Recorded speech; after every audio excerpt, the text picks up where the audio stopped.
Best money making Muhammad Ali. I'm just gonna check myself. Circle getting smaller and smaller.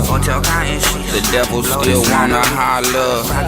California taxing every dollar. Big women sing me opera. I gotta get it like a mobster. When life hands you lemons or the lobster.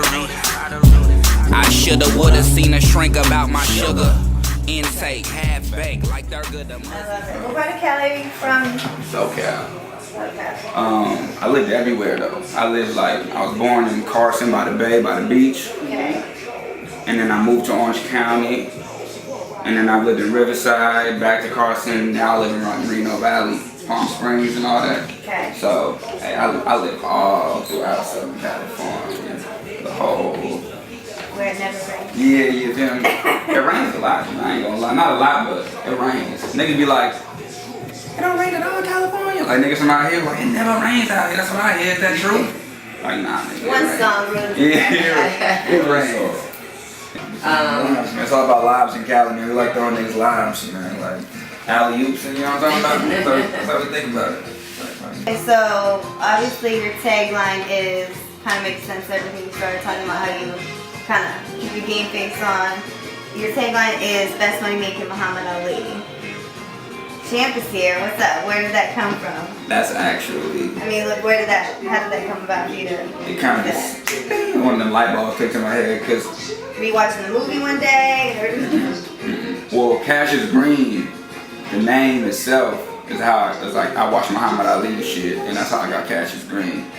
Best money making Muhammad Ali was kind of me summing up what Cashius Green means, because people kept asking me, and I don't want to be like, I watched Muhammad Ali and break it all down. Yeah, the best money making Muhammad Ali is basically Cashius Green. Like me, Muhammad Ali, best money making Muhammad Ali. And it sound cool as fuck. Best money making Muhammad Ali. So when did you guys know that you were ready to do this, and how did you team up with UTV Lifestyle? When did you do this as in? How did you know that it was like, everybody has that moment when they're like, okay, I know this is my craft, and I know I need to give my craft to everybody. Wow. So how did you know that, how did that come in your heart to be able to say, I'm ready?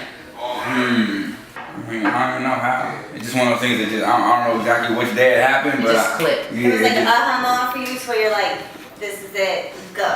Like I always knew I was gonna be in music. Like it's one of those things where it's like, you know, when you look back when you're a child, like the earliest moment ever in your life, like somebody could have been like, I remember when I used to crawl.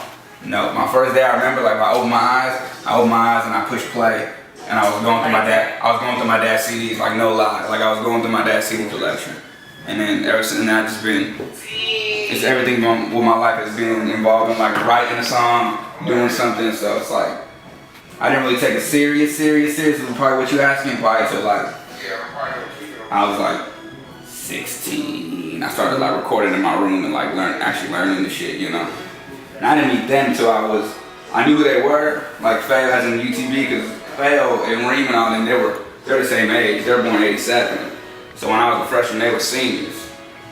So like I knew who they were, but we didn't really get like in tune until I was about a senior, and they were already graduated. You know what I'm talking about? Mm-hmm. And we came together through clothes, not even music, because I was trying to start a clothing line. And then Dre just was like, yo, we got something going on over here. Mm-hmm. Come jig with us. And then they threw me on one of their first release party shows, and we just been, it's been UTV ever since. Yeah, it's been like, I'm the young one, and then they've been big homies, and we just been a collective, resonating music and art ever since. And we've been fucking stamping the city, fucking changing the game, doing all that shit just by doing us and this same shit we've been doing. Cali has always been known for its own style and has produced several greats in the hip-hop empire. Coming on the scene, what do you think you learned from them, and what do you think that you're planning to leave for others to learn from? Yeah, Cali has a lot of legends. Like, if you think about it, it goes back. Yeah, niggas stamp the game all the time. And I feel like I do the same thing. The niggas I be fucking with is like, I say DJ Quick, me and Pheo. I always go back and forth about DJ Quick, cause he, like when we think about who's the greatest, Dre's type, you know what I'm talking about, Easy, all them, those all type, but DJ Quick is like the most universal of all of them. He can do any genre, fast, slow, player, he can play any instrument, bass, anything. It's like, he got the juice like to it. Yeah. So would you say that's who inspired you? Yeah, DJ Quick he's an inspiration. I wasn't really inspired by a lot of Cali artists. DJ Quick was one. Like the Mac Dre's, but I was inspired by like AK-47 from Do or Die. His rap style. I can see that. I can see that in your flow a little bit, most definitely. AK, Devin the Dude. Shit. What about you? All of them. Cali, like you said, Quick, Mac Dre, Redman, Outkast, Sporty Thieves.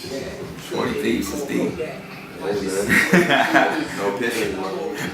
Give it to us. That's so deep. So obviously we're catching you guys right now on the Smokers Club tour.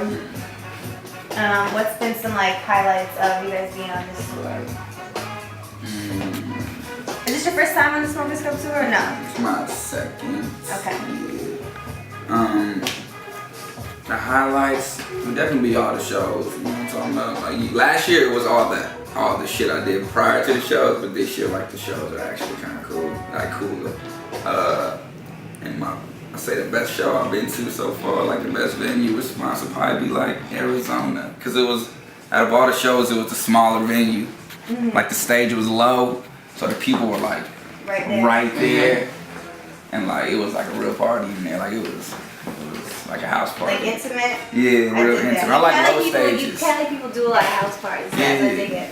Oh, shit, it was cool. The venue tonight, the beach was actually the Humongous. opposite of that. Yeah, like the Very large. big stages are trippy because we don't have that many stage props. Because, you know, we couldn't bring everything on the airplane and shit. So it's like you have to really work a whole big ass stage, you know. And I don't like staying on the spot. I like jumping on speakers, like going left and right. So that's a big ass stage. It's like I'm running across these motherfuckers. Like, god damn. Getting your cardio. Yeah. But yeah, Arizona was fucking. It was perfect. What's trippy is, as an artist, you feel like man, like. Was I not connected? Like, was I tripping that exit? I could like, but after you see footage, it's like, damn, that shit was a good ass. Yeah, like that show was good. Or even if you can't when you can't remember some of your performance, sometimes it's like, man, I must have been way going during this performance, and it's just almost like a natural high that you get, and you feel so good, like you get on the stage, like I rocked that shit, and everybody's just like, yeah. It's a mix of everything. Adrenaline, you feel the crowd's energy, your energy is. It's a hell of shit going on. And it's something that not everybody gets to feel if they're not an artist, but if you can give it to somebody, it's almost like a blessing for the person that is receiving it. You know what I mean? Very inspirational. When you're performing on the stage and like you said, you like that intimate setting, how do you know when you get lost in it? Like that's my favorite part of watching an artist is to watch when they get, like you can see in their eyes when they get lost in their music. And that's when they're the most vulnerable, raw, and transparent at the same time. So how do you know when you're riding that wave? It happens immediately. As soon as I get in stage, I get tunnel vision. It's crazy. So do you know your audience? Like do you see your audience, or is it just like I'm just in it and I'm here by myself and it's just everything else is black? It depends. It depends on how the lighting is for one. Because sometimes the venue light's so bright in my face that I just completely can't see shit. So it's like me in my own world after that. But I try to look at as many people in their eyes as possible because it actually eases the whole situation out, you know?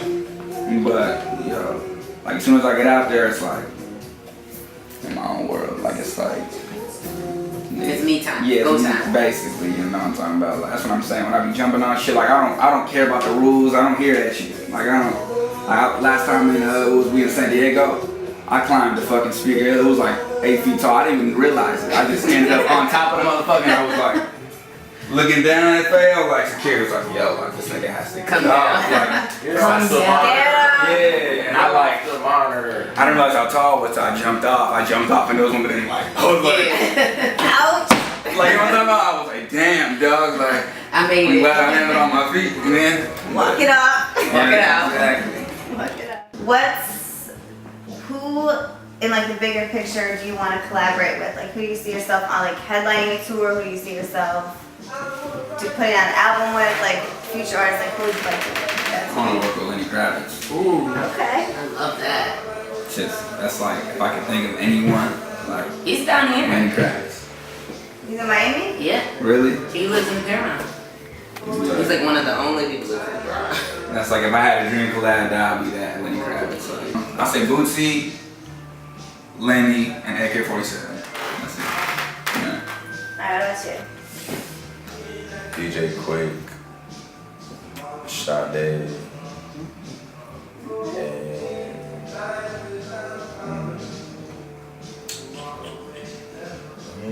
I fucked so up. hard. It's just so Fucking my city gorillas now too.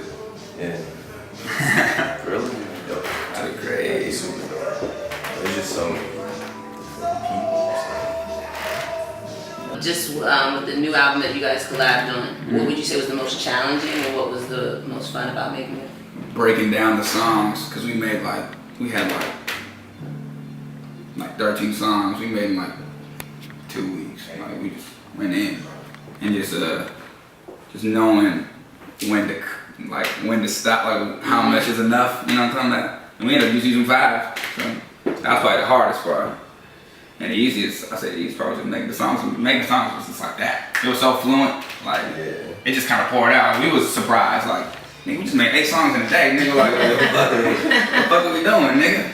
Okay, so after this escapade, what's next? Next projects, next tour, collabs? I'm working on my album. I'm hoping I can stay, like, put for a minute so I can work on the album. Okay.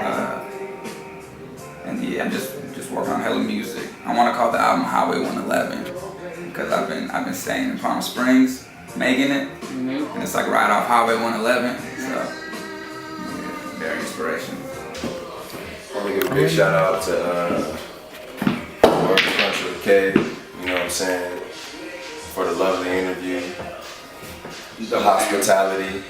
We at WM Studios, we in Orlando, you know what I'm saying. There's sandwiches in here, it's like ham and turkey. DJ MK brought me all the Subway, Brittany brought us all the waters and the chips. DJ MK is like DJing without her hands right now. It's just like, you hear the music, but it's like turntables back there. They're moving, but no one's back. Mind She the control. only one that can do that.